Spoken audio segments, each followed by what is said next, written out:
আসসালামু আলাইকুম। দেশে আপনাকে 29 মে যে বিজয় আপনার উপজেলাবাসী নিয়ে আসছে, ওদের উদ্দেশ্য যদি আপনি কিছু বলেন। আমি চেয়ারম্যান নির্বাচিত হই নাই, আমি আমার নির্বাচনে জনসভায় মানুষের কাছে বলেছি আমি সেবক হব।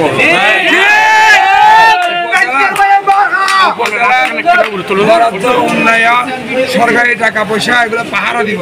পাহারা দেওয়া মানে দারোয়ানের দায়িত্ব পালন করা, মানুষের সেবকের দায়িত্ব পালন করবো।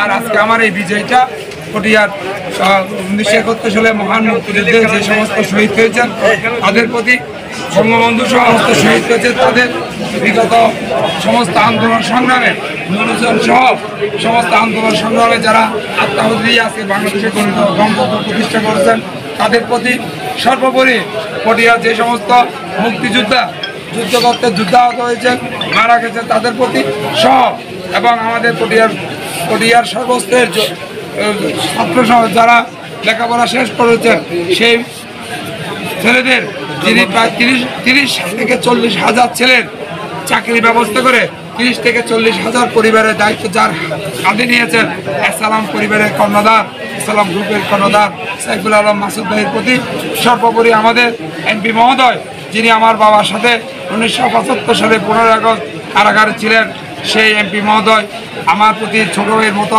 আস্থা রেখেছেন, আমাকে স্নেহ করেছেন, আমাকে নির্বাচনের সময় স্নেহ ভালোবাসা দিয়েছেন। তার প্রতি সর্বোপরি আওয়ামী লীগ, যুবলীগ, ছাত্রলীগ সকল স্তরের নেতাকর্মী সহ পটিয়ার সকল স্তরের নেতাদের, সর্বস্তরের মানুষের এই বিজয়, আমি তাদেরকে এই বিজয়টা উৎসর্গের জন্য। আচ্ছা, আমরা আর একটা বিষয় দেখতে পেলাম যে আপনার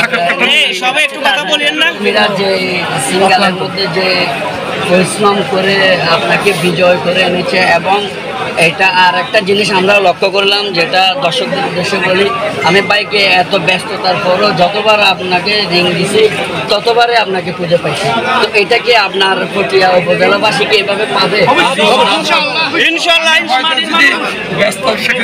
সরকারি কাজে ব্যস্ত না থাকলে তারপরে এটাগুলো যখন যদি অফিসে আসলে অবশ্যই পাবে। টেলিফোনে যদি কোনো কারণে মিস কল আসলে এগুলো পরবর্তীতে রাত্রেবেলা চেক করে প্রত্যেকটা মিস কলগুলো আমি রিসিভ করবো ইনশাল্লাহ। সেই আল্লাহ যেন সেই ক্ষমতা দেয়। আপনাদের কাছে সেই দোয়াটা চাই এবং আপনাদের